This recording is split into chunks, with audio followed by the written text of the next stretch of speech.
Assalamualaikum warahmatullahi wabarakatuh. Dengan kami kelompok 4 yang berjudul penyelesaian sengketa konsumen yang meliputi kelembagaan, tugas, dan wewenang fungsi. Dengan kami anggota kelompok. Yang pertama nama saya Diana Nabila, Muhammad Syafikri, Luna Kendis Amartila, Zikra Al-Fazri, dan Tio Megawati Saragi. Oke, baik, langsung saja saya akan menjelaskan. Yang pertama, cara penyelesaian sengketa konsumen. Undang-Undang Perlindungan Konsumen UUPK, yaitu Undang-Undang Nomor 8 Tahun 1999 tidak memberikan definisi tentang sengketa konsumen. Namun, yang pasti yang namanya sengketa, konflik, dispute bisa saja terjadi antara konsumen dengan pelaku usaha. Suatu sengketa di samping bersifat merusak, destruktif, juga bersifat merugikan harmful hubungan konsumen dengan pelaku usaha. Oleh karena itu, suatu sengketa yang melibatkan pihak-pihak tersebut hendaklah dapat diselesaikan secara tuntas. Suatu sengketa konsumen berdasarkan UUPK dapat diselesaikan melalui dua cara. A. Pengadilan. Setiap konsumen yang dirugikan atau terlibat suatu sengketa dapat menyelesaikan sengketanya melalui lembaga keadilan umum. Penyelesaian sengketa konsumen melalui pengadilan ini mengadu pada ketentuan tentang peradilan umum yang berlaku dengan memperhatikan ketentuan pasal 45 UUPK. B. Di luar pengadilan, Badan Penyelesaian Sengketa Konsumen.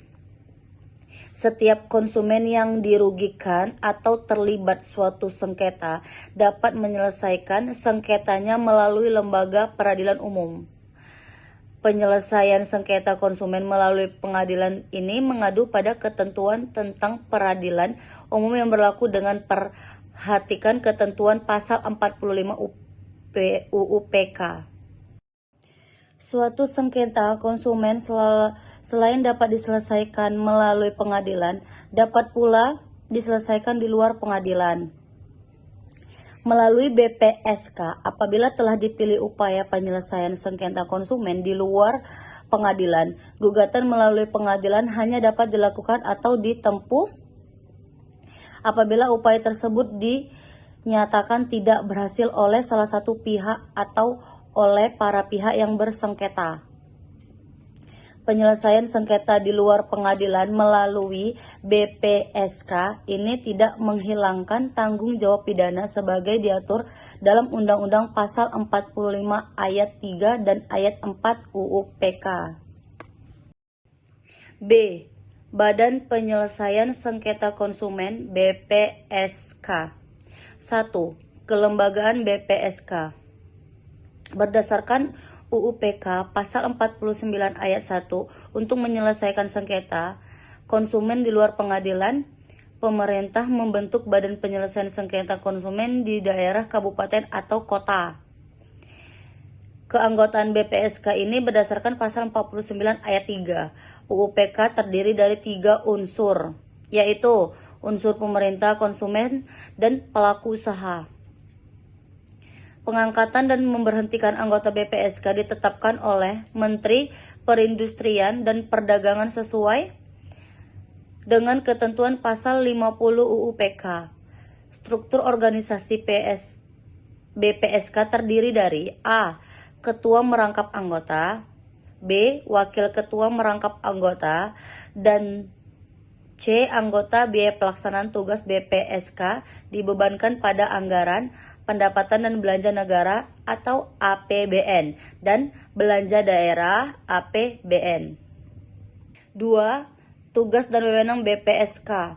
Tugas dan wewenang Badan Penyelesaian Sengketa Konsumen atau BPSK. Pasal 52 Undang-Undang Perlindungan Konsumen JOSK Memperindang Nomor 25 MPP Cap 12/2021 tanggal 10 Desember 2001 tentang pelaksanaan tugas dan wewenang Badan Penyelesaian Sengketa Konsumen, yaitu A. Melaksanakan penanganan dan penyelesaian sengketa konsumen dengan cara konsilisasi, mediasi, dan arbitras. B. Memberikan konsultasi perlindungan konsumen. C. Melakukan pengawasan terhadap pencantuman klausula baku. D. Melaporkan kepada penyedia umum jika terjadi pelanggaran Undang-Undang Perlindungan Konsumen atau UU-PK. E. Menerima pengaduan tertulis maupun tidak tertulis dari konsumen tentang terjadinya pelanggaran terhadap perlindungan konsumen. F. Melakukan penelitian dan pemeriksaan sengketa perlindungan konsumen. G. Memanggil pelaku usaha yang diduga telah melakukan pelanggaran terhadap perlindungan konsumen.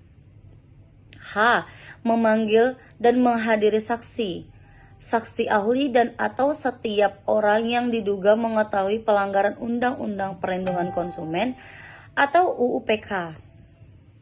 I.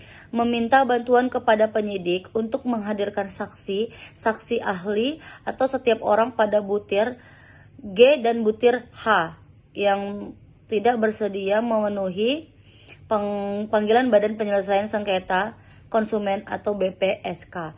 J. Mendapatkan penelitian dan atau menilai surat dokumen dan atau alat bukti lain guna menyelidikan atau pemeriksaan. K. Memutuskan dan menetapkan ada tidaknya kerugian di pihak konsumen. L.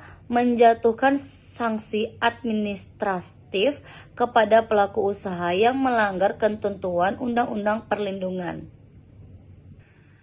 Konsumen UU-PK dengan merujuk pasal 49 ayat 1 dan pasal 54 ayat 1 Undang-Undang Perlindungan Konsumen atau UU-PK JO pasal 2 SK Menperindang nomor 350 MPP KEP 12/2001 fungsi utama Badan Penyelesaian Sengketa BPSK yaitu sebagai instrumen hukum penyelesaian sengketa konsumen di luar pengadilan. Sedangkan tugas-tugas Badan Penyelesaian Sengketa Konsumen atau BPSK pada pasal 52 butir E, butir F, butir G, butir I, butir K, butir L, dan butir M Undang-Undang Perlindungan Konsumen atau UU-PK sebenarnya telah terserap dalam fungsi utama Badan Penyelesaian Sengketa Konsumen BPSK tersebut.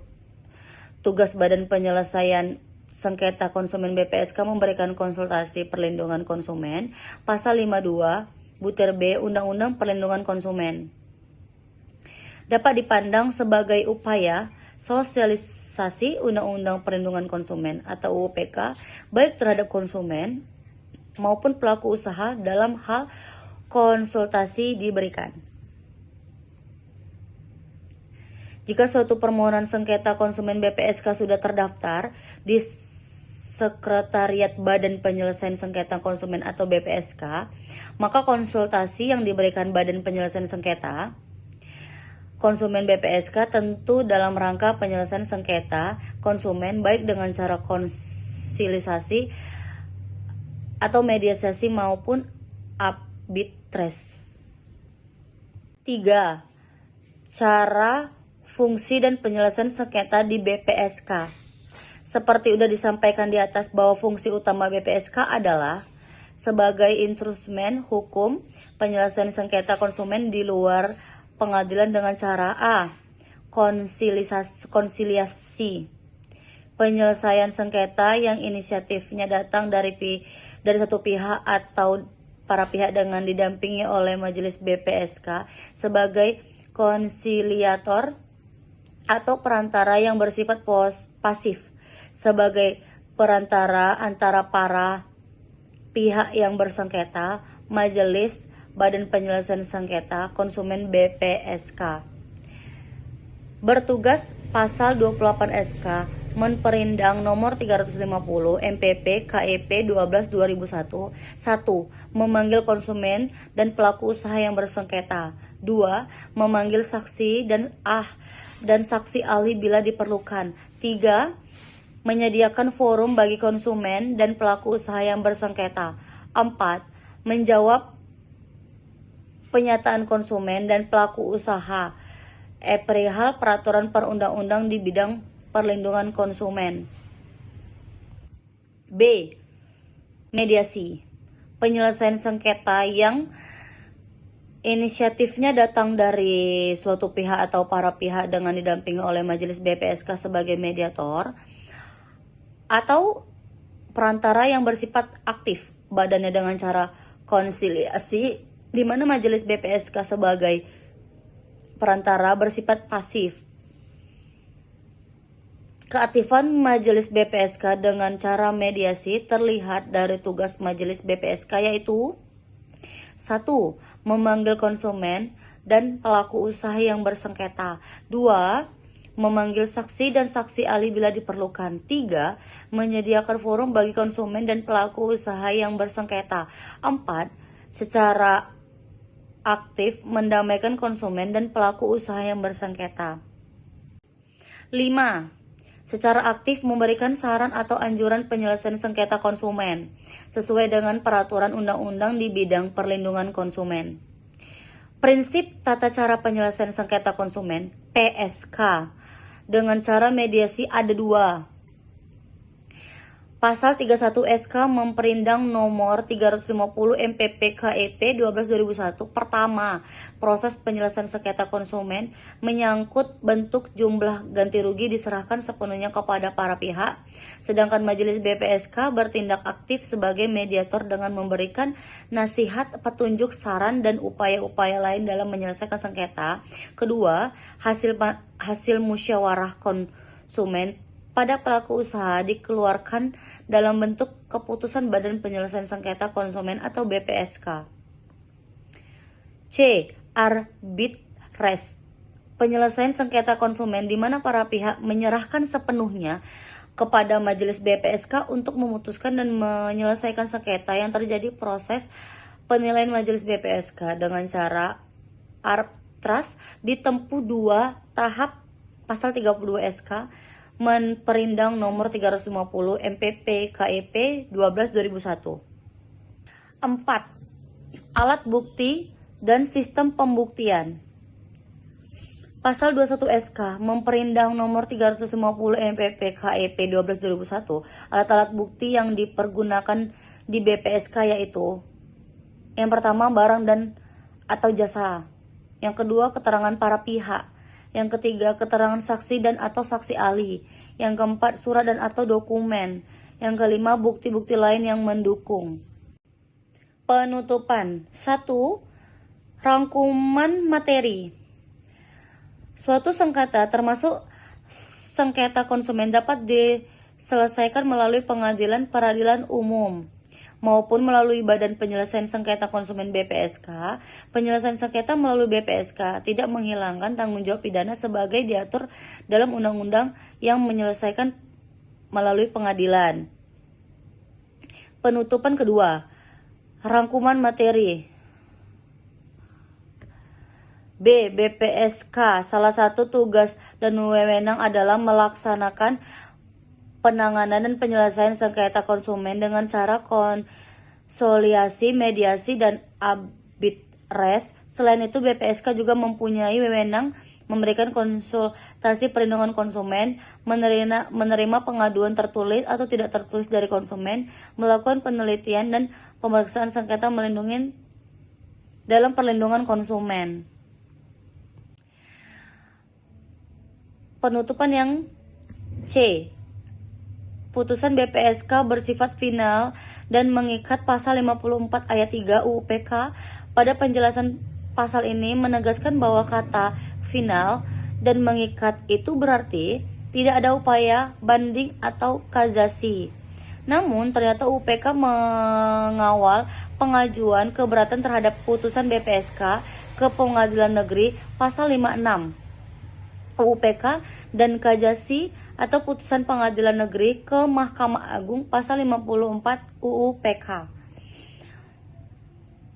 D. Dalam hal pelaku usaha menerima putusan BPSK, maka yang bersangkutan wajib untuk melaksanakannya dalam waktu 7 hari kerja terhitung sejak menyatakan menerima putusan BPSK tersebut.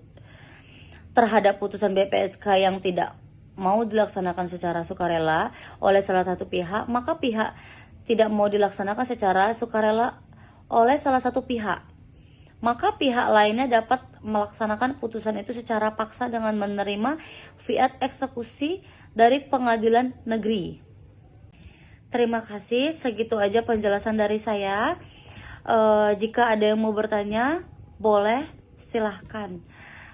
Saya tutup dengan Assalamualaikum warahmatullahi wabarakatuh.